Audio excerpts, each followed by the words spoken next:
지금 밀라노 동계 올림픽 현장이 흔들리고 있습니다. 영하 15도의 추위, 멈춰선 셔틀, 식당 대기 40분. 운영 곳곳에 균열이 생겼습니다. 그 혼란의 순간 선수들이 한 곳으로 몰리기 시작합니다. 마이크 앞 외신들은 이탈리아 대신 코리아를 연신 외칩니다. 화면 가득 김이 모락모락 피어오르는 한국 선수단 도시락. 투입 예산 22억 원, 전담 인력 36명. 이건 우연이 아닙니다. 올림픽의 새로운 기준, 지금 대한민국이 만들고 있습니다. 어디서 듣고 계신가요? 이야기 시작합니다. 회의실 문이 열리는 순간 루카 비안키의 표정이 심상치 않았습니다. 저는 그의 손에 들린 태블릿 화면을 보고 미간을 찌푸렸죠. 영하 15도 밀라노 올림픽 개최를 45일 앞둔 시점에서 조직위원회 운영총괄인 저에게 예상치 못한 보고가 들어온다는 건 달갑지 않은 일이었습니다. 루카는 평소처럼 침착했지만 그의 목소리엔 묘한 긴장감이 실려 있었어요. 한국 대표단의 움직임이 심상치 않다는 요지였습니다. 저는 커피잔을 내려놓으며 속으로 한숨을 쉬었죠. 안녕하세요. 저는 마르코 로렌치니입니다. 52세, 이탈리아 조직위원회에서 운영총괄을 맡고 있죠. 유럽 스포츠 행정 분야에서 30년을 일해온 경력이 있고 올림픽이라는 무대가 어떻게 설계되고 운영되는지 누구보다 잘 압니다. 제게 올림픽은 단순한 스포츠 행사가 아니에요. 유럽이 쌓아온 행정 철학과 시스템의 집약체이며 세계가 배우고 따라야 할 모범이었습니다. 그래서 저는 항상 확신했어요. 올림픽은 유럽이 설계하고 세계가 따른다고 말이죠. 루카가 보고를 시작했습니다. 한국 대표단이 선수촌과 별도로 3곳의 거점을 마련했다는 내용이었어요. 발열 도시락 시스템을 구축했고 코리아하우스라는 문화공간을 운영하며 삼성을 비롯한 대기업들이 별도의 기업하우스까지 설치했다는 보고였습니다.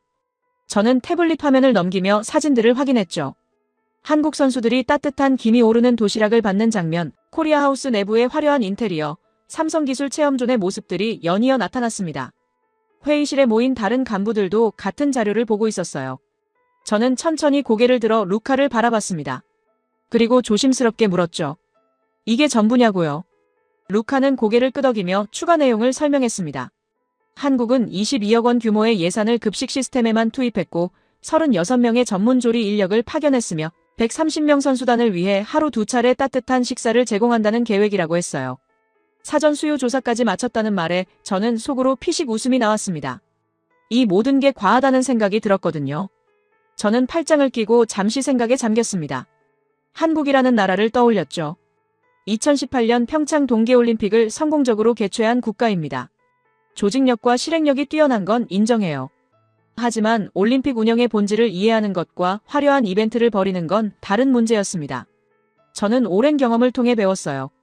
올림픽에서 진짜 중요한 건 선수들의 경기력을 극대화할 수 있는 환경을 만드는 거지 국가 이미지를 홍보하는 게 아니라는 걸 말이죠. 회의실 분위기가 묘했습니다. 몇몇 간부들은 감탄하는 표정이었고 다른 이들은 당혹스러워 보였어요. 저는 이 상황을 정리할 필요가 있다고 판단했습니다. 제가 입을 열자 회의실이 조용해졌죠. 저는 루카를 보며 차분하게 말했습니다. 발열 도시락, 문화공간, 기업하우스라는 게 조금 과한 국가 홍보 아니냐고요. 제 목소리에는 의도적으로 가벼운 조롱이 섞여 있었습니다. 회의실에 웃음이 번졌어요. 몇몇 간부들이 고개를 끄덕이며 동조했습니다.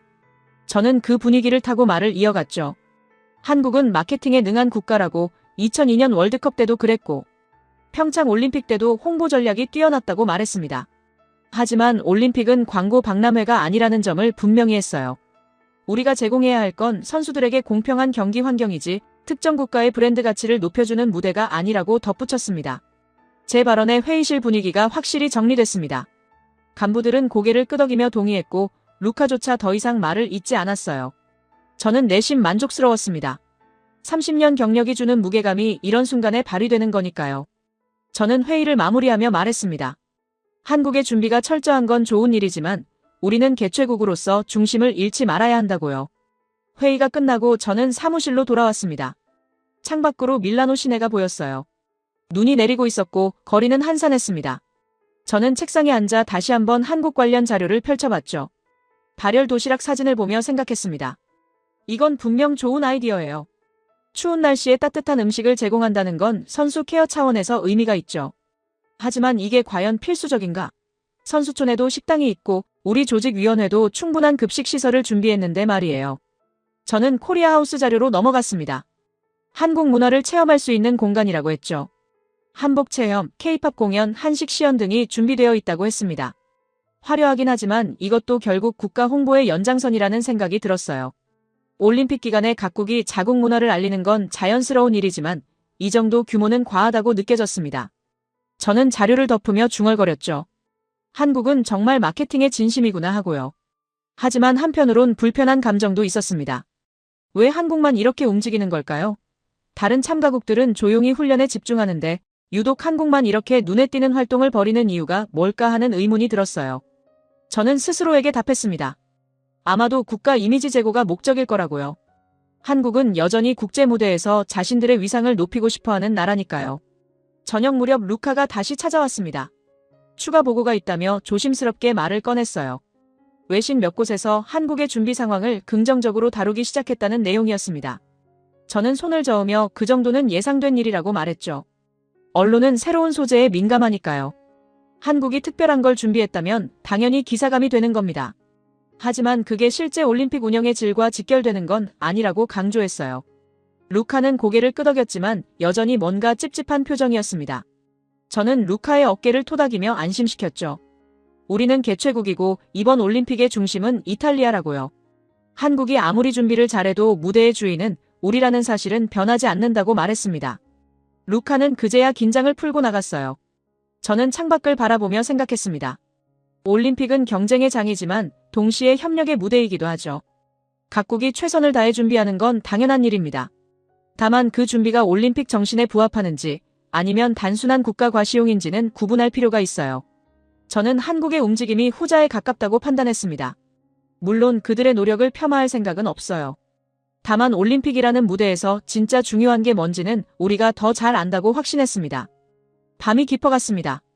저는 내일 일정을 확인하며 하루를 정리했죠. 선수촌 시설 최종 점검, 교통 동선 재확인, 각국 선수단 도착 일정 조율 등 해야 할 일이 산더미였습니다. 한국의 발열 도시락 따위에 신경 쓸 시간이 없었어요. 저는 컴퓨터를 끄며 마지막으로 생각했습니다.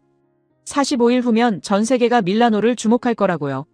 그리고 그때 사람들은 깨닫게 될 겁니다. 올림픽은 여전히 유럽의 무대라는 걸 말이죠. 새벽 6시 알람이 울렸을 때 저는 이미 깨어 있었습니다. 밤새 머릿속으로 오늘 일정을 정리하고 있었거든요. 밀라노 올림픽 스피드스케이팅 경기장 최종 점검, 코르티나 단페초 알파인 스키 시설 현장 방문, 그리고 발텔리나 크로스컨트리 거점 동선 확인까지 3곳을 하루에 돌아야 했습니다. 분산 개최라는 구조가 만든 숙명이었죠. 저는 침대에서 일어나 창밖을 바라봤어요.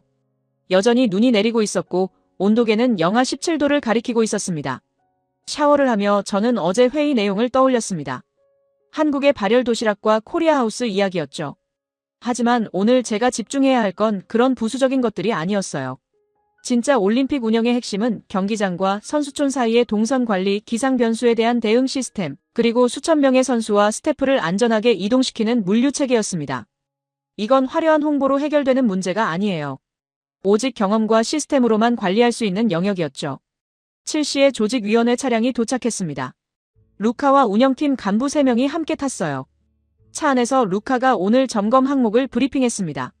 밀라노 경기장의 냉동 시스템 가동률, 코르티나의 리프트 운영 일정, 발텔리나의 선수, 숙소 난방 상태 등이었죠. 저는 고개를 끄덕이며 들었습니다. 모든 게 계획대로 진행되고 있다는 확신이 들었어요. 첫 번째 목적지인 밀라노 스피드스케이팅 경기장에 도착했을 때는 8시 30분이었습니다. 영하 15도의 바람이 얼굴을 때렸지만 저는 개의치 않았어요. 30년 경력 동안 이보다 더한 환경에서도 일해봤으니까요. 경기장 안으로 들어서자 냉기가 확 밀려왔습니다. 빙판은 완벽하게 유지되고 있었고 조명 시스템도 정상 작동 중이었어요. 시설팀 책임자가 다가와 보고했습니다. 모든 설비가 최적 상태라고요. 저는 경기장을 천천히 걸으며 세부 사항들을 점검했습니다. 선수 대기실 온도는 적정한지, 관중석 난방은 충분한지, 비상대피로는 명확히 표시되어 있는지 하나하나 확인했죠. 이게 제가 하는 일이었습니다. 겉으로 보기엔 화려하지 않지만 올림픽이 안전하게 운영되려면 이런 디테일이 전부 맞아떨어져야 했어요. 저는 시설팀에게 몇 가지 보안 사항을 지시하고 다음 장소로 이동했습니다. 차 안에서 루카가 조심스럽게 말을 꺼냈어요. 한국 대표단이 오늘 아침 밀라노 선수촌에서 코르티나로 이동했다는 보고였습니다. 그들만의 전용 버스를 이용했고 이동 중에도 발열 도시락을 배급했다고 했죠. 저는 피식 웃으며 대답했습니다. 선수촌 식당에서 아침을 먹고 가면 될 텐데 굳이 그렇게까지 하는지 모르겠다고요. 루카는 더 이상 말하지 않았습니다. 두 번째 목적지인 코르티나 단페초까지는 차로 3시간이 걸렸습니다. 구불구불한 산길을 오르는 동안 저는 창밖 풍경을 바라봤어요. 알프스의 웅장한 설산이 펼쳐져 있었습니다. 이 아름다운 경관이 바로 우리가 세계에 보여줄 이탈리아의 자산이었죠. 한국이 아무리 발열 도시락을 준비해도 이 장엄한 자연 앞에서는 무의미했습니다. 올림픽의 진짜 무대는 이런 곳에 있으니까요. 코르티나 알파인 스키장에 도착했을 때는 정오였습니다. 이곳은 1956년 동계올림픽을 개최했던 역사적인 장소예요. 저는 이 전통이 자랑스러웠습니다. 70년 가까운 세월이 흘렀지만 여전히 세계 최고 수준의 시설을 유지하고 있으니까요. 저는 리프트를 타고 슬로프 상단까지 올라갔습니다. 영하 20도의 혹한이었지만 시야는 완벽했어요. 설질도 최상이었고 코스 정비 상태도 훌륭했습니다. 슬로프 중간 지점에서 운영팀 회의가 있었습니다. 간부들이 모여 최종 점검 사항을 논의했죠. 누군가가 물었습니다. 이 추위에 선수들 컨디션 관리는 어떻게 할 거냐고요. 저는 차분하게 대답했습니다. 우리는 선수 대기실에 최고급 난방 시설을 갖췄고 온열 담요와 핫팩도 충분히 준비했다고요. 게다가 선수촌 식당에서는 24시간 따뜻한 음식을 제공한다고 덧붙였습니다. 이 정도면 충분하다고 생각했어요. 회의가 끝나고 저는 선수 대기실로 내려갔습니다. 실내 온도는 22도로 쾌적하게 유지되고 있었고 휴식 공간도 넉넉했어요. 의료팀 대기소도 바로 옆에 있었습니다. 저는 만족스러웠죠. 이게 바로 유럽식 올림픽 운영이라고 생각했습니다. 화려하진 않지만 실용적이고 과하지 않지만 충분한 시스템이었어요. 오후 3시, 마지막 목적지인 발텔리나 크로스컨트리 거점으로 향했습니다. 이동하는 동안 루카가 또 한 번 보고를 했어요. 기상청에서 내일부터 사흘간 한파가 더 강해질 거라는 예보였습니다. 영하 25도까지 떨어질 수 있다고 했죠. 간부 한 명이 걱정스러운 목소리로 물었습니다. 이 정도 추위면 경기 진행에 차질이 생기지 않겠냐고요. 저는 고개를 저으며 대답했습니다. 동계올림픽은 원래 혹한 속에서 치러지는 거라고요. 1994년 릴 레한메르 올림픽 때도 영하 30도였고 2018년 평창 때도 비슷했다고 말했어요. 우리는 이미 그런 변수들을 고려해서 준비했다고 강조했습니다. 난방 시스템, 방한 장비, 비상 대응 매뉴얼 모두 완비되어 있다고 덧붙였죠. 이 정도 환경 변수는 개최 경험으로 충분히 관리할 수 있다고 확신했습니다. 발텔리나에 도착했을 때는 저녁 무렵이었습니다. 이곳은 세계 거점 중 가장 외딴 곳이었어요. 하지만 바로 그 고립성이 크로스컨트리 선수들에게는 최적의 환경을 제공했습니다. 조용하고 공기가 맑고 눈질이 완벽했으니까요. 저는 선수 숙소를 둘러봤습니다. 난방은 잘 되고 있었고 식당 시설도 갖춰져 있었어요. 다만 밀라노나 코르티나에 비하면 확실히 소박했죠. 숙소 식당에서 간단히 저녁을 먹으며 저는 생각했습니다. 분산 개최라는 구조가 만든 복잡성이 분명히 있었어요. 세 곳을 오가며 일관된 서비스를 제공하는 건 쉽지 않은 일이었습니다. 하지만 우리는 해낼 수 있다고 믿었죠. 이탈리아는 2006년 토리노 올림픽도 성공적으로 치러냈고 그때도 여러 도시에 분산 개최했으니까요. 저는 경험이 곧 자산이라고 생각했습니다. 밀라노로 돌아오는 차 안에서 루카가 태블릿을 보여줬어요. 한국 대표단이 코르티나에 도착한 후 현지 언론과 인터뷰한 내용이었습니다. 그들의 급식 총괄 책임자인 박지훈이라는 사람이 말했다고 했죠. 컨디션은 우연이 아니라고 철저한 준비의 결과라고 말했다는 내용이었어요. 저는 피식 웃으며 태블릿을 돌려줬습니다. 그런 말은 누구나 할 수 있다고 생각했거든요. 밤 10시 조직위원회 사무실로 돌아왔습니다. 하루 종일 세 곳을 돌아다니느라 지쳤지만 마음은 편안했어요. 모든 시설이 계획대로 운영되고 있었고 팀원들도 제 역할을 충실히 하고 있었으니까요. 저는 책상에 앉아 오늘 점검 결과를 정리했습니다. 특이사항 없음. 모든 거점 정상 가동. 기상 변수 대응 준비 완료. 저는 보고서를 작성하며 만족스러워했죠. 루카가 퇴근하기 전에 들렀습니다. 내일 일정을 확인하러 온 거였어요. 저는 루카에게 말했습니다. 오늘 현장을 돌아보니 확신이 들더라고요. 우리 시스템은 튼튼하다고 30년 경험이 헛되지 않았다고 말했습니다. 루카는 고개를 끄덕이며 웃었어요. 그리고 조심스럽게 덧붙였죠. 한국도 나름 열심히 준비한 것 같다고요. 저는 손을 저으며 대답했습니다. 그들이 준비한 건 선수 케어가 아니라 국가 홍보라고요. 진짜 운영은 우리처럼 하는 거라고 말했습니다. 올림픽의 본질은 화려한 이벤트가 아니라 안정적인 시스템이라고 강조했죠. 루카는 더 이상 말하지 않고 나갔습니다. 저는 혼자 남아 창밖을 바라봤어요. 밀라노 야경이 아름다웠습니다. 저는 여전히 확신했습니다. 운영은 유럽의 영역이라고요. 한국이 아무리 특별한 걸 준비해도 올림픽이라는 거대한 무대를 움직이는 건 결국 경험과 시스템이라고 믿었습니다. 저는 컴퓨터를 끄며 내일 일정을 떠올렸어요. 각국 선수단 도착 환영식이 예정되어 있었죠. 그때쯤이면 모든 관심이 개최국인 우리에게 쏠릴 거라고 생각했습니다. 환영식은 성공적이었습니다. 각국 선수단이 도착했고 저는 개회사를 통해 밀라노 올림픽의 비전을 밝혔죠. 언론 반응도 좋았어요. 이틀간은 모든 게 순조로웠습니다. 연습 경기들이 무난하게 진행됐고 선수촌 운영도 큰 문제 없이 돌아갔어요. 저는 안도했습니다. 역시 우리 시스템은 튼튼하다고 생각했죠. 하지만 사흘째 되던 날 새벽 5시 30분, 루카의 전화벨이 저를 깨웠습니다. 선수촌 식당에서 문제가 생겼다는 급보였어요. 독일과 캐나다 선수단이 예정된 아침 식사를 제 시간에 못했다는 내용이었죠. 저는 잠이 확 깼습니다. 본격적인 경기가 시작되는 시점에서 급식 차질이라니요. 루카의 목소리가 다급했지만 저는 침착하게 상황을 파악하려 했습니다. 샤워도 거르고 옷을 챙겨 입으며 저는 상황을 정리했어요. 루카의 설명은 이랬습니다. 오늘 아침 코르티나 단페초에서 알파인 스키 경기가 예정되어 있었는데 선수들이 새벽 4시에 밀라노 선수촌을 출발해야 했다고 해요. 그런데 출발 전 식당에서 아침을 먹으려던 선수들이 40분 이상 대기하는 상황이 발생했다는 겁니다. 저는 서둘러 조직위원회로 향했어요. 사무실에 도착하자마자 비상회의가 소집됐습니다. 운영팀 간부들이 모였고 모니터에는 실시간 상황 보고가 떴어요. 선수촌 식당 담당자는 변명했습니다. 예상보다 많은 선수들이 동시에 몰렸고 조리 인력이 부족했다고 했죠. 저는 날카롭게 물었습니다. 사전 일정 조율은 왜 안 됐냐고요. 담당자는 머뭇거리며 대답했어요. 각국 선수단의 이동 시간이 예상보다 빨라졌다고 일정 변경 사항이 제때 공유되지 않았다고 했습니다. 저는 한숨을 쉬었습니다. 이런 게 바로 분산 개최의 약점이었어요. 밀라노, 코르티나, 발텔리나 세 곳을 오가다 보니 커뮤니케이션에 구멍이 생기는 겁니다. 하지만 이 정도는 충분히 관리 가능한 수준이라고 판단했죠. 저는 즉각 지시했습니다. 식당 운영 시간을 30분 앞당기고 조리 인력을 2명 더 투입하라고요. 그리고 각국 선수단 이동 일정을 매일 아침 재확인하라고 강조했습니다. 회의가 끝나갈 무렵 루카가 추가 보고를 했어요. 발텔리나 크로스컨트리 거점에서도 문제가 있다는 내용이었습니다. 어제부터 기온이 영하 25도까지 떨어지면서 야외 훈련 중인 선수들의 체온 저하 우려가 제기됐다고 했죠. 의료팀에서 일부 선수들에게 경고를 보냈다는 보고였어요. 저는 고개를 끄덕이며 들었습니다. 예상했던 일이었으니까요. 저는 차분하게 대답했습니다. 확대 해석하지 말라고요. 호카는 동계올림픽의 당연한 변수이고 우리는 이미 충분한 대비책을 마련했다고 말했어요. 선수 대기실 난방 강화, 온열 담요 추가 배치, 의료팀 상시 대기 등 모든 조치가 이미 취해졌다고 강조했습니다.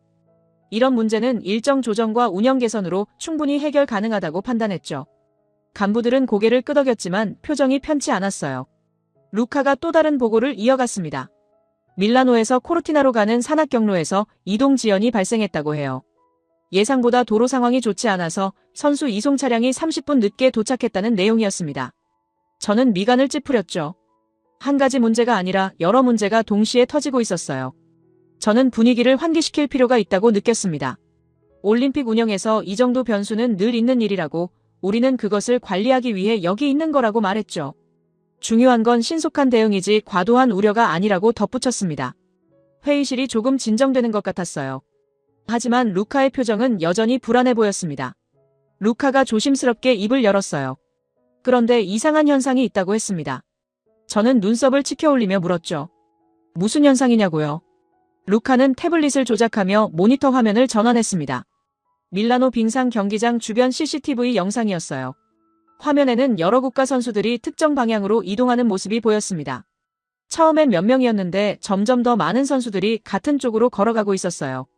저는 고개를 갸웃했습니다. 저 선수들은 왜 저쪽으로 이동하는 거지? 루카에게 물었습니다. 저 구역이 어딘지 아냐고요. 루카가 건물 배치도를 띄웠습니다. 선수들이 향하는 곳은 우리 조직위원회가 지정한 공식 동선에 포함되지 않은 구역이었어요. 저는 미간을 찌푸렸습니다. 저 구역은 우리 운영 동선에 없는 공간이라고 말했죠. 선수 대기실도 아니고 식당도 아니고 의료실도 아니었습니다. 그냥 경기장 외곽의 빈 공간이었어요. 그런데 왜 선수들이 거기로 가는 걸까요? 루카도 모르겠다는 표정이었습니다. 저는 현장팀에 연락하라고 지시했어요. 직접 가서 확인해 보라고요. 몇 분이 지났습니다. 현장팀에서 보고가 올 때까지 저는 계속 모니터 화면을 지켜봤어요. 선수들의 이동은 계속되고 있었습니다. 노르웨이 선수들이 보였고 캐나다 선수들도 보였어요. 독일 팀도 같은 방향으로 걸어가고 있었죠. 심지어 몇몇 이탈리아 선수들도 섞여 있었습니다. 무슨 일이 벌어지고 있는 걸까요? 루카가 전화를 받더니 고개를 끄덕였습니다. 현장팀에서 첫 보고가 온 거예요. 루카는 수화기를 내려놓고 저를 봤습니다. 해당 구역에 뭔가 설치되어 있다고 했어요. 임시 텐트 같은 구조물이라고 했습니다. 저는 당황스러웠죠. 우리가 승인한 시설이 아닌데 누가 설치한 거냐고 물었어요. 루카는 확인 중이라고 답했습니다. 회의실이 술렁거렸습니다. 간부들도 모니터를 주시하고 있었어요.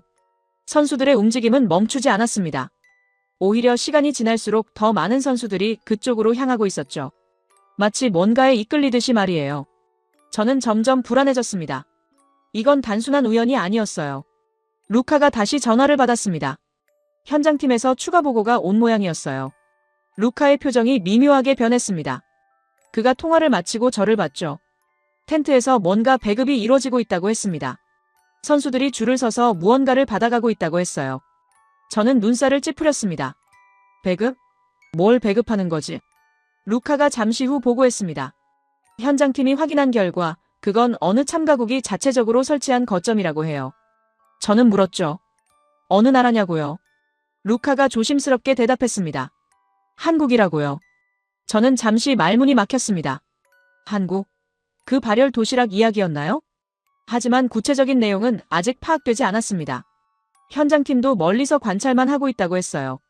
정확히 뭘 하는 곳인지, 왜 선수들이 그렇게 몰려가는지는 알 수 없다고 했습니다. 저는 답답했죠. 이유를 알아야 대응할 수 있는데 말이에요. 저는 간부들을 돌아봤습니다. 모두들 불안한 표정이었어요. 저는 최대한 침착하게 말했습니다. 아직 정확한 상황을 모르니 섣불리 판단하지 말자고요. 현장팀이 계속 모니터링하고 있으니 곧 보고가 올 거라고 덧붙였습니다. 하지만 제 목소리에는 확신이 없었어요. 모니터 화면 속에서 선수들은 계속 이동하고 있었습니다. 우리가 제공하는 식당이 아닌 다른 곳으로요. 왜 선수들이 우리 식당이 아니라 다른 곳으로 가고 있는 걸까요? 그 질문이 머릿속에서 맴돌았지만 답을 찾을 수 없었습니다. 저는 그저 화면을 응시할 수밖에 없었어요. 불안감이 점점 커지고 있었습니다. 저는 더 이상 회의실에 앉아 있을 수가 없었습니다. 모니터로 보는 것만으로는 상황을 정확히 파악할 수 없다고 판단했어요. 저는 자리에서 일어나며 루카에게 말했습니다.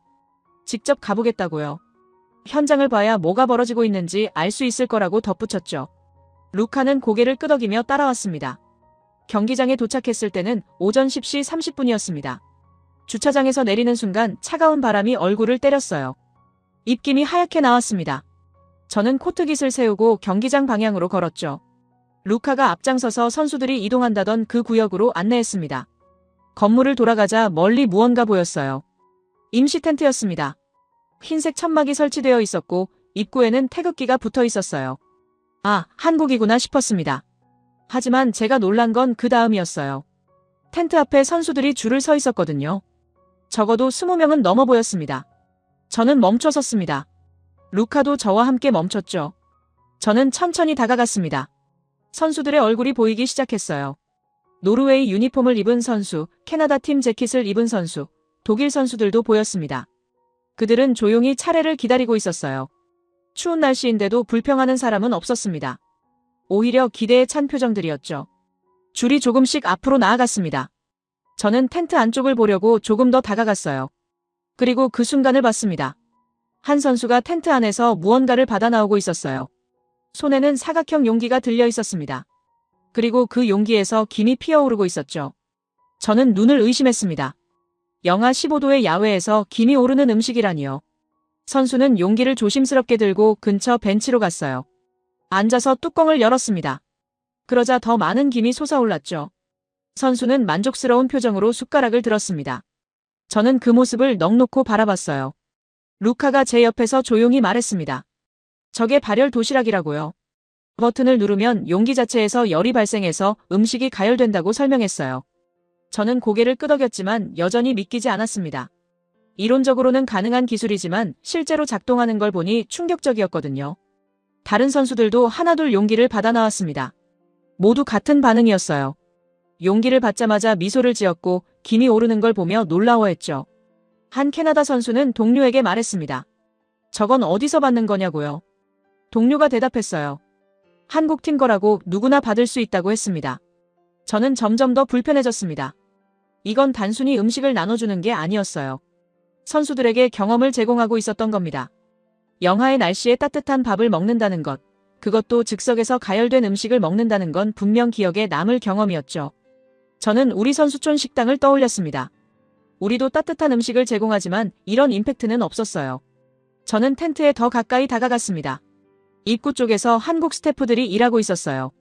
흰색 위생복을 입은 사람들이 질서정연하게 움직이고 있었습니다. 한 스태프는 용기를 건네주고 다른 스태프는 사용법을 설명하고 있었죠. 모든 게 체계적으로 보였습니다. 루카가 태블릿을 꺼내 보여줬습니다. 한국 대표단의 급식 시스템에 대한 추가 정보를 입수했다고 했어요. 저는 화면을 봤습니다.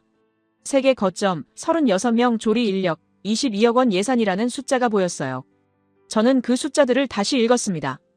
22억 원을 급식에만 투입했다고요? 루카가 계속 설명했습니다. 밀라노, 코르티나, 발텔리나 세 곳에 각각 거점을 설치했다고 해요. 130명 선수단을 위해 하루 2차례 급식을 제공한다고 했습니다. 사전 수요 조사도 완료했고 선수 개개인의 식단 선호도까지 파악했다고 했죠. 저는 말문이 막혔습니다. 저는 루카를 봤습니다. 그리고 조용히 물었어요. 그건 홍보용 아니었냐고요. 일주일 전 회의에서 저는 분명히 말했었습니다. 한국은 마케팅에 능한 국가라고, 이건 과도한 국가 홍보라고 했었죠. 하지만 지금 제 눈앞에 펼쳐진 광경은 홍보가 아니었습니다. 루카가 조심스럽게 대답했습니다. 아니라고요. 이건 설계된 운영 시스템이라고 말했어요. 홍보를 위한 일회성 이벤트가 아니라 올림픽 기간 내내 지속 가능한 구조라고 덧붙였습니다. 저는 다시 텐트를 바라봤어요.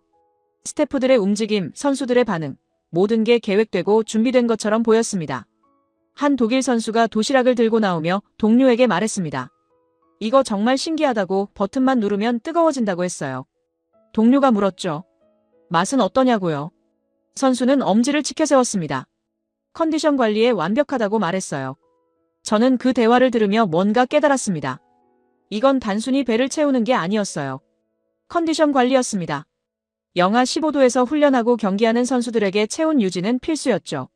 따뜻한 음식은 단순한 식사가 아니라 경기력에 직결되는 요소였습니다. 한국은 바로 그 지점을 공략한 거예요. 저는 우리 조직위원회의 대응을 떠올렸습니다. 오늘 아침 식당 문제가 발생했을 때 저는 뭐라고 했죠? 조리 인력 2명 추가, 운영시간 30분 앞당기기. 그게 전부였습니다. 우리는 문제에 대응하고 있었어요. 하지만 한국은 애초에 문제가 생기지 않도록 시스템을 만들었던 겁니다. 루카가 덧붙였습니다. 한국은 사전에 기상 데이터를 분석했다고 해요. 밀라노 동계 기온, 경기 일정, 선수 이동 동선을 모두 고려해서 거점 위치를 선정했다고 했습니다. 그리고 각 거점마다 충분한 인력과 장비를 배치했죠. 저는 그 말을 들으며 숨이 막혔습니다. 우리가 대응하고 있을 때 그들은 이미 대비를 끝냈던 거예요. 우리가 문제를 관리하려 할 때 그들은 문제 자체를 제거하는 구조를 만들었던 겁니다. 저는 30년 경력의 운영 전문가였지만 이 차이를 간과했어요. 대응과 대비, 관리와 설계, 그 차이를 이해하지 못했던 겁니다. 저는 텐트 주변을 천천히 걸었습니다. 뒤쪽으로 돌아가니 조리 공간이 보였어요. 스테인리스 작업대, 보온 용기들, 체계적으로 정리된 식재료들이 있었습니다.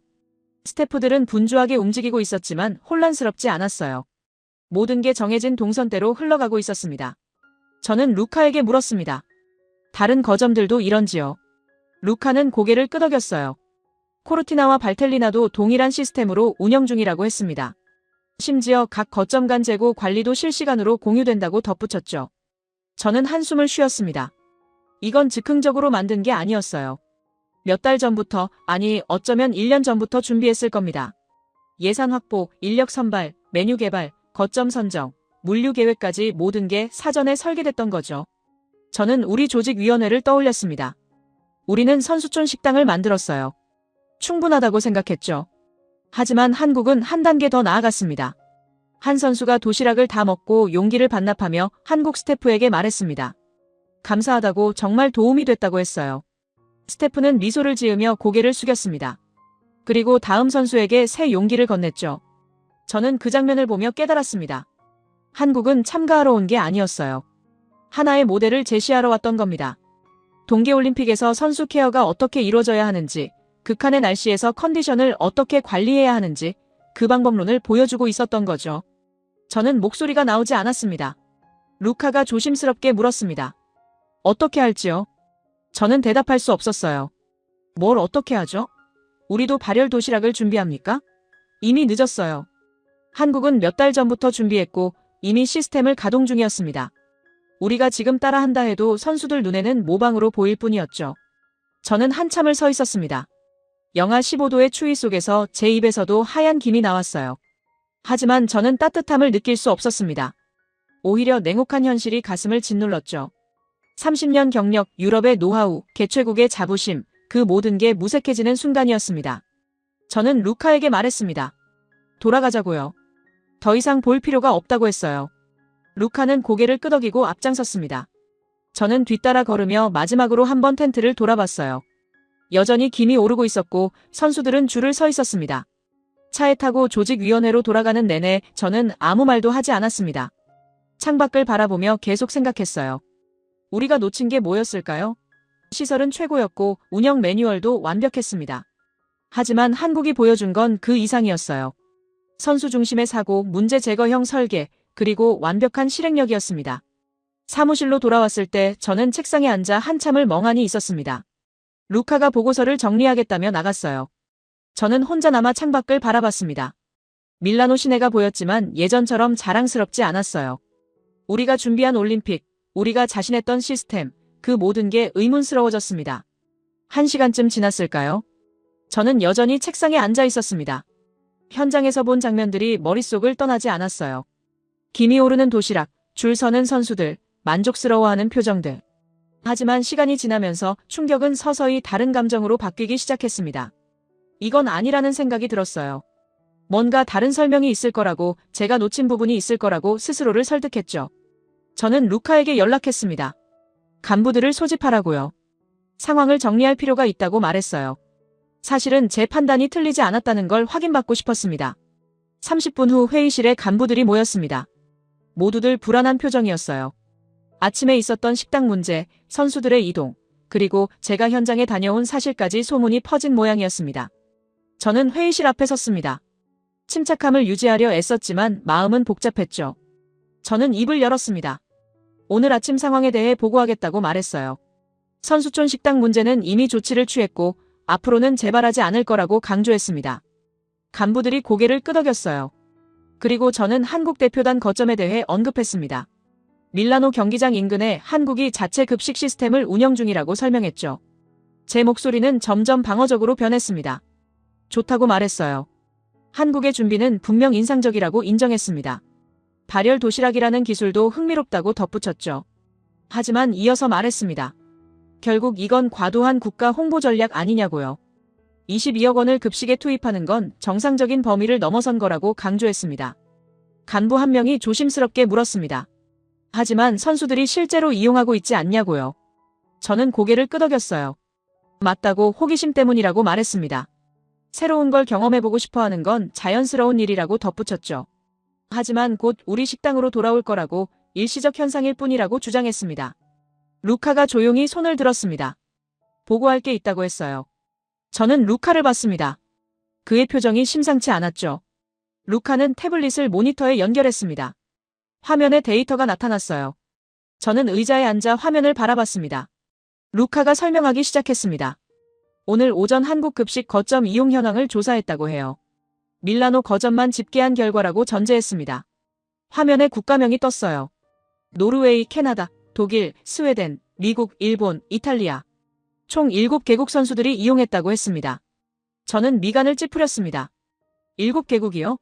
루카는 고개를 끄덕이며 계속 설명했어요. 오전 시간대에만 총 67명의 선수가 한국 거점을 방문했다고 합니다. 이 중 42명이 발열 도시락을 받아갔다고 했죠. 저는 숫자를 다시 확인했어요.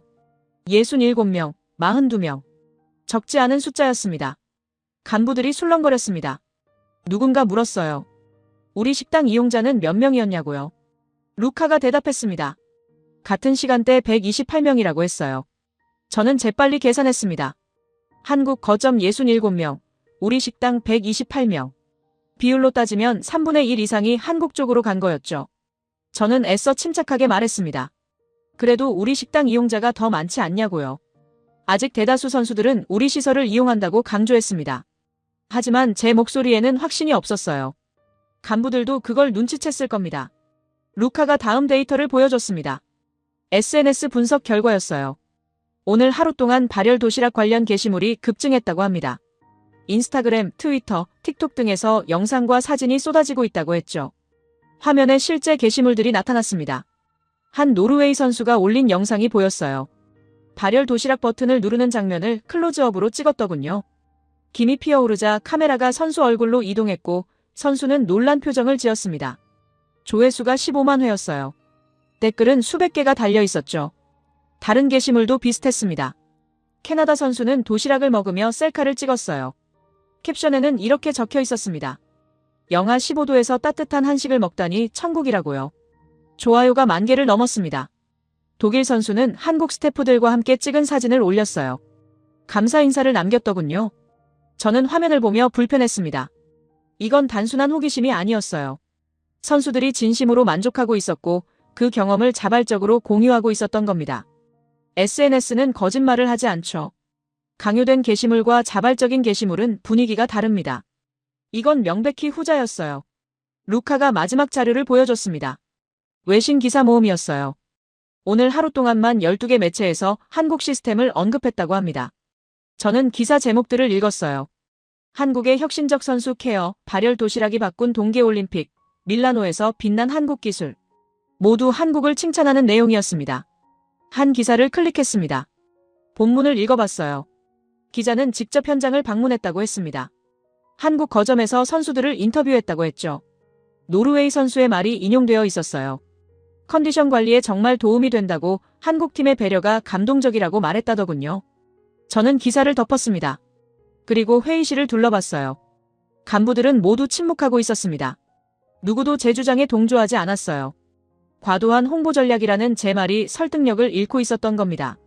저는 다시 말했습니다. 하지만 이건 지속 가능하지 않다고요. 올림픽이 끝나면 의미가 없어질 거라고 주장했습니다.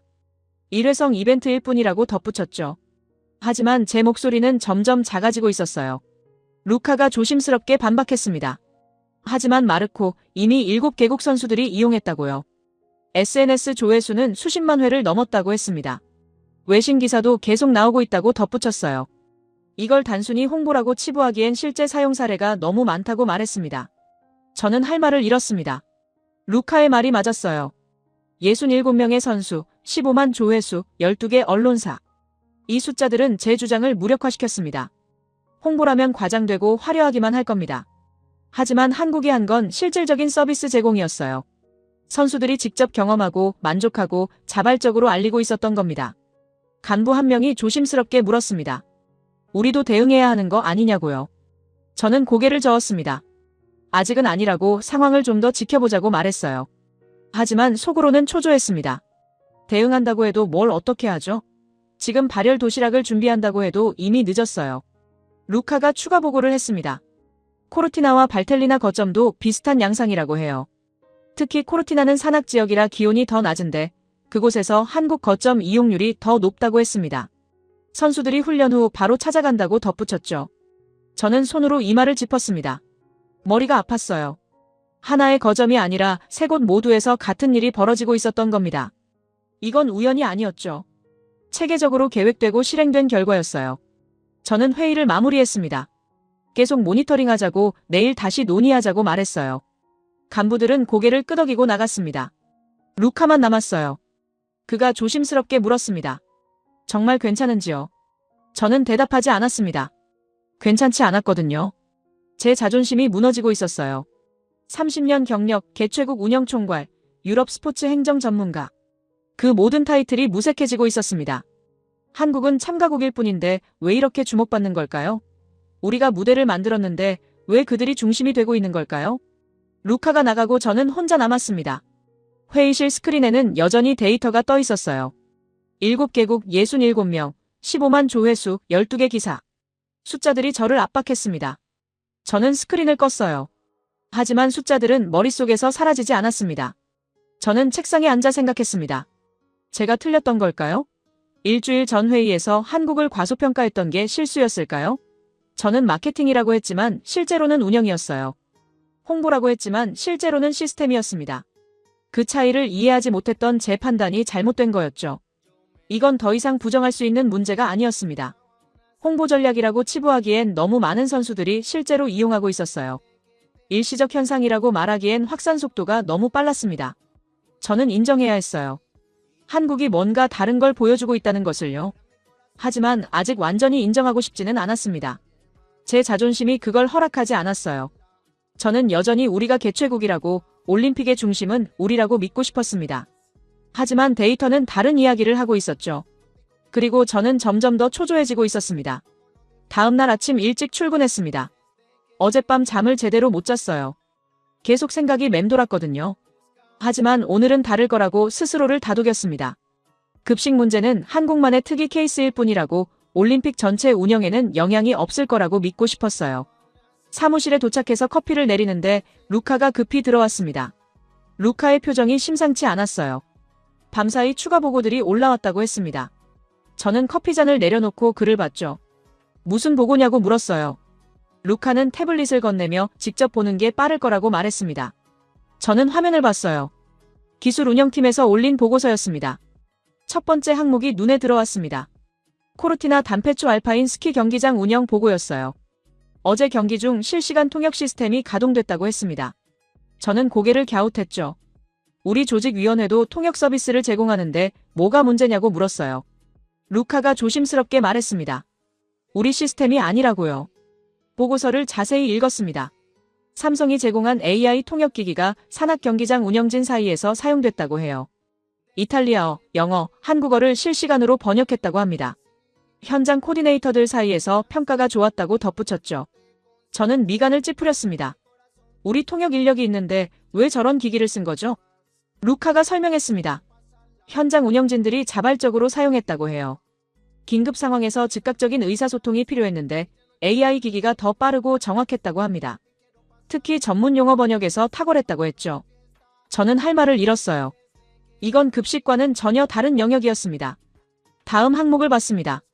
밀라노 빙상 경기장 판독 시스템 보고였어요. 쇼트트랙 경기에서 삼성 전광판과 판독 장비가 사용됐다고 합니다. 기존 시스템보다 반응 속도가 0.3초 빨랐다고 했죠. 심판진에서 안정성 평가 점수를 상향 조정했다는 내용도 있었어요. 저는 보고서를 읽으며 당황스러웠습니다. 저는 루카에게 물었습니다. 이게 언제부터 사용된 거냐고요. 루카가 대답했어요. 개막 첫날부터라고 합니다. 한국이 공식 협찬사로 장비를 제공했고 우리 기술팀이 테스트 후 승인했다고 했죠. 저는 기억을 더듬었어요. 맞아요. 승인 서류에 사인한 기억이 있었습니다. 하지만 그땐 단순한 장비 제공으로만 생각했었죠. 세 번째 보고가 더 충격적이었습니다. 국제올림픽위원회 인사들의 일정 변경 사항이었어요. 어제 저녁 IOC 부위원장과 몇몇 국제연맹 회장들이 코리아하우스를 방문했다고 합니다. 예정에 없던 일정이었다고 했죠. 저는 눈을 크게 떴어요. IOC 부위원장이요? 루카가 추가 설명을 했습니다. 방문 목적은 한국 문화체험이었다고 해요.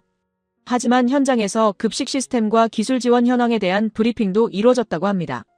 부위원장이 상당히 관심을 보였다고 덧붙였죠. 저는 보고서를 내려놓았어요. 이건 뭔가 잘못 돌아가고 있었습니다. 저는 루카를 똑바로 봤습니다. 그리고 물었어요. 이게 전부냐고요? 루카는 잠시 망설이다 고개를 저었습니다. 더 있다고 했어요. 저는 한숨을 쉬었습니다. 계속 말해보라고 했죠. 루카가 다른 파일을 열었습니다. 코리아하우스 방문객 통계였어요. 지난 사흘간 총 340명이 방문했다고 합니다. 이 중 선수가 180명, 코치와 스태프가 120명, 언론인과 관계자가 40명이었다고 했죠. 저는 숫자를 다시 확인했어요. 340명이요? 사흘 만에요? 루카가 화면을 넘겼습니다. 방문객 국적 분포가 나타났어요. 32개국에서 왔다고 합니다. 노르웨이, 캐나다, 독일은 물론이고 미국, 프랑스, 일본, 심지어 남미 국가들까지 포함되어 있었죠. 저는 믿기지 않았어요. 이렇게 많은 나라 사람들이 한국 문화공간을 방문한 거였습니다. 루카가 방문 프로그램을 설명했습니다. 한복 체험, 전통차 시음, K-팝 공연, 그리고 삼성기술 체험존이 있다고 해요. 특히 VR 훈련 시뮬레이터가 인기라고 했습니다. 선수들이 가상 환경에서 코스를 미리 체험할 수 있다고 했죠. 몇몇 코치들은 이걸 실제 훈련에 활용하고 있다고 덧붙였어요. 저는 의자에 깊숙이 앉았습니다. 그리고 생각했어요. 급식, 통역, 판독 시스템, 문화체험, 기술 지원. 이 모든 게 한국에서 나온 거였습니다. 저는 처음엔 발열 도시락 하나의 문제라고 생각했어요. 과도한 홍보 전략이라고 치부했죠. 하지만 지금 보니 전혀 달랐습니다. 저는 루카에게 물었습니다. 이 모든 게 연결되어 있는 거냐고요. 루카는 고개를 끄덕였어요. 그리고 조심스럽게 말했습니다. 마르코, 이건 단일 이벤트가 아니라고요. 식사와 문화와 기술이 하나로 연결돼 있다고 했습니다. 저는 다시 보고서를 펼쳤습니다. 처음부터 다시 읽어봤어요. 그리고 패턴이 보이기 시작했습니다. 선수들은 한국 거점에서 따뜻한 식사를 하고 코리아 하우스에서 문화를 체험하고 경기장에서는 삼성 기술을 사용했어요.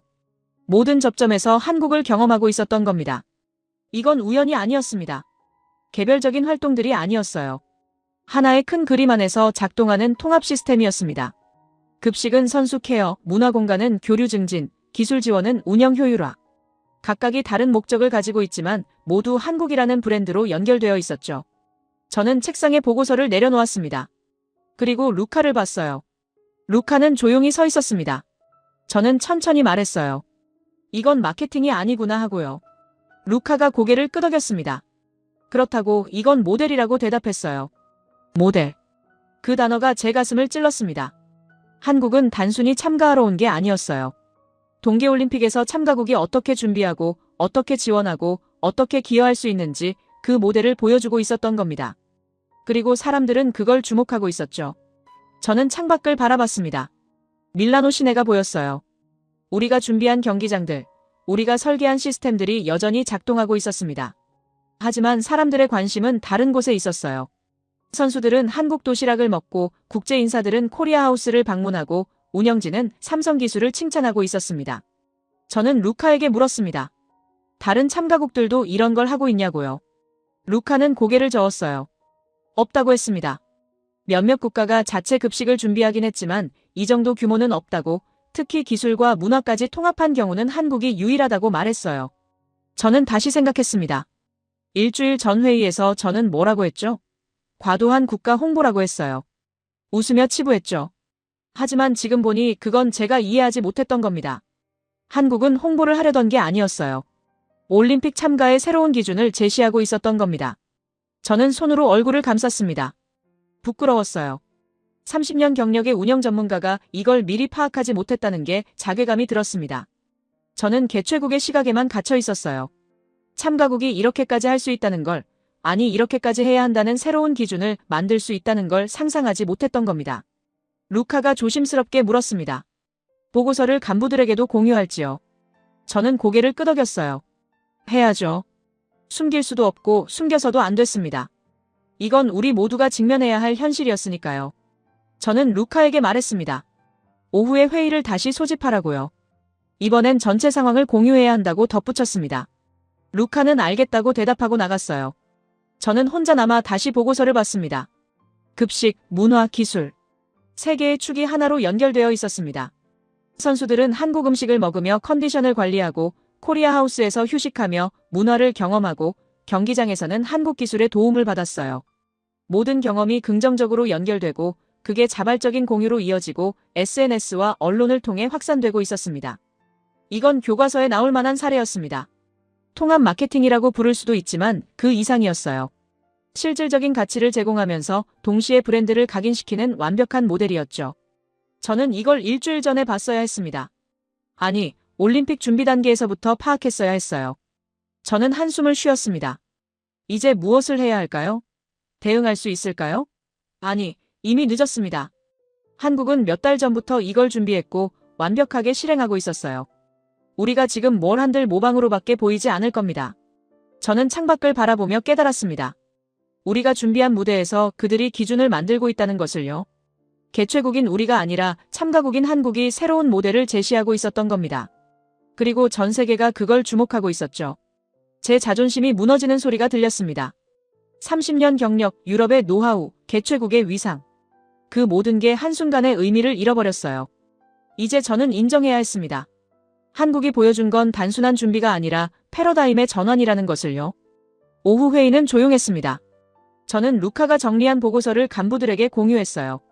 급식 시스템, 기술 지원, 문화 교류가 하나로 연결된 구조라고 설명했습니다. 간부들은 아무 말도 하지 않았어요. 그저 화면을 바라볼 뿐이었죠. 저도 더 이상 할 말이 없었습니다. 변명도 대응책도 떠오르지 않았어요. 회의가 끝나고 저는 사무실로 돌아왔습니다. 책상에 앉았지만 아무것도 하고 싶지 않았어요. 그냥 멍하니 앉아 있었죠. 30년 경력이 무색하다는 생각이 들었습니다. 제가 뭘 놓친 걸까요? 아니, 저는 애초에 볼 생각조차 하지 않았던 겁니다. 루카가 조용히 문을 두드렸습니다. 들어오라고 했어요.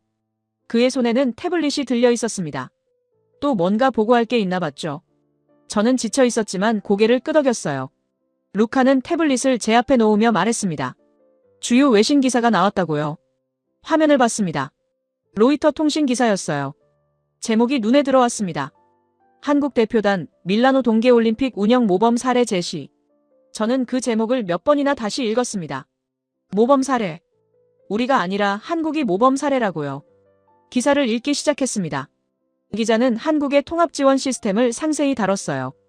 발열 도시락 코리아하우스, 삼성기술 지원을 하나하나 설명했습니다. 그리고 이렇게 썼더군요. 참가국이 이 정도 수준의 자체 인프라를 구축한 것은 올림픽 역사상 전례가 드물다고요. 다음 문단이 더 충격적이었습니다. 국제 스포츠 전문가 인터뷰가 실려 있었어요. 그는 말했습니다. 한국 모델은 향후 올림픽 참가국들이 벤치마킹해야 할 사례라고요. 단순히 경기 참여를 넘어 선수 복지와 기술 혁신을 통합한 접근법이 인상적이라고 덧붙였습니다. 저는 기사를 덮었습니다. 루카가 조용히 서 있었어요. 저는 그에게 물었습니다. 다른 언론사도 비슷한 기사를 냈는지요?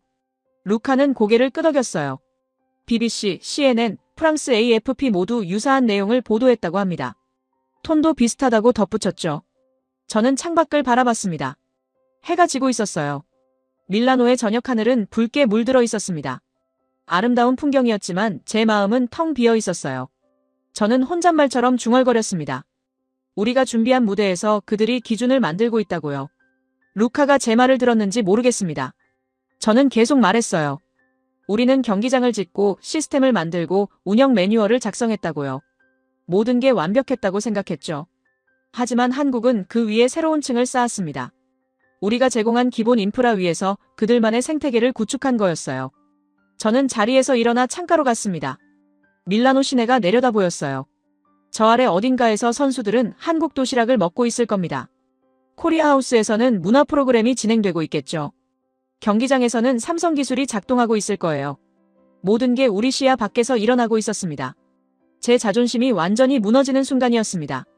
30년간 쌓아온 확신, 개최국으로서의 자부심, 유럽 스포츠 행정의 우월함. 그 모든 게 허상이었던 걸까요? 아니, 허상은 아니었어요. 우리가 한 일들도 분명 의미가 있었습니다.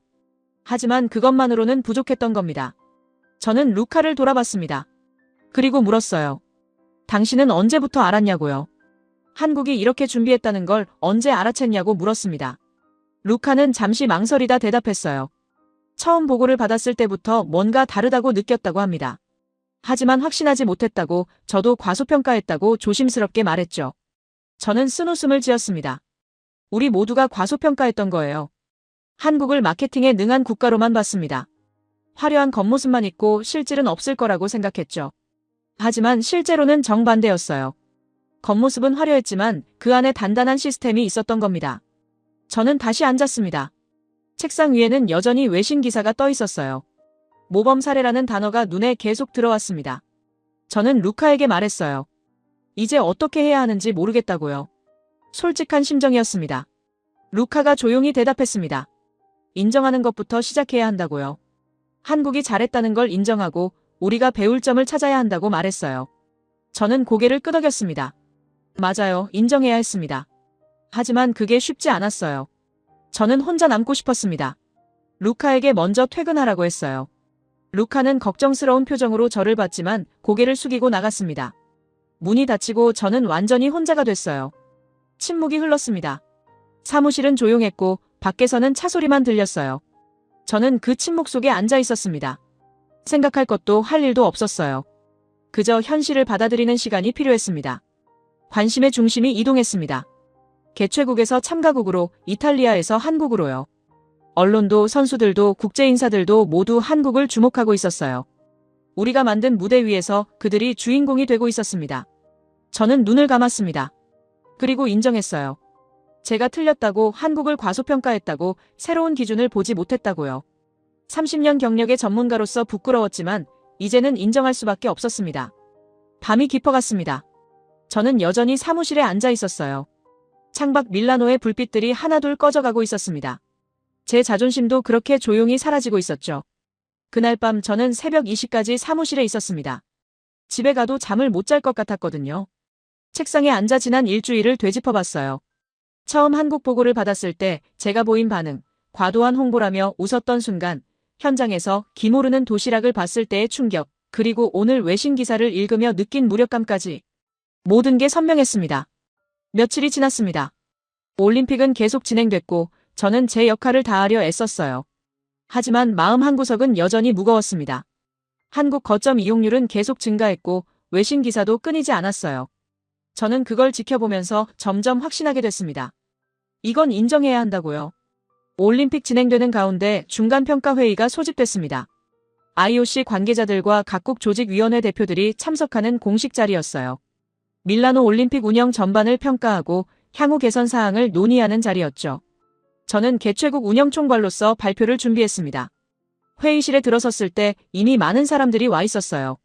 IOC 부위원장, 국제연맹 회장들, 각국 대표들이 자리하고 있었습니다. 저는 준비한 자료를 펼쳤어요. 손이 미세하게 떨렸지만 티내지 않으려 애썼습니다. 회의가 시작됐습니다. 먼저 각 부문별 운영 결과가 발표됐어요. 경기장 시설, 교통 편의성, 의료 지원 모두 높은 평가를 받았습니다. 저는 안도했죠. 우리가 준비한 기본 인프라는 분명 훌륭했으니까요. 하지만 제 차례가 다가올수록 긴장됐습니다. 제 발표 순서가 왔습니다. 저는 일어나 앞으로 나갔어요. 스크린에 제가 준비한 슬라이드가 떴습니다. 밀라노 올림픽 운영 총괄 평가. 저는 심호흡을 하고 말을 시작했습니다. 먼저 성과를 보고했습니다. 분산 개최의 성공적 관리, 선수촌 만족도 4.2점, 경기 일정 차질 0건. 숫자로 보면 분명 좋은 성적이었어요. 참석자들이 고개를 끄덕였습니다. 저는 계속 발표를 이어갔죠. 하지만 다음 슬라이드에서 저는 잠시 멈췄습니다. 개선 사항 및 특이 사례. 이 부분을 어떻게 말해야 할지 고민했거든요. 저는 회의실을 둘러봤어요. 모두 제게 집중하고 있었습니다. 저는 결심했습니다. 솔직하게 말하기로요. 저는 입을 열었습니다. 이번 올림픽에서 주목할 만한 사례가 있다고 말했어요. 참가국 중 한국 대표단의 자체 지원 시스템이라고 소개했습니다. 회의실이 조금 술렁거렸어요. 몇몇 사람들은 이미 알고 있는 눈치였습니다. 저는 한국의 시스템을 설명하기 시작했습니다. 세계 거점, 36명 조리 인력, 22억 원 예산의 급식 체계, 발열 도시락이라는 혁신적 기술, 코리아하우스를 통한 문화교류, 삼성의 기술 지원까지 하나하나 나열하면서 저는 묘한 감정을 느꼈어요. 부러움과 존경이 섞인 감정이었습니다. 슬라이드를 넘겼습니다. 통계가 나타났어요. 7개국 67명 이용, SNS 조회수 수십만 회, 외신 보도 30건 이상.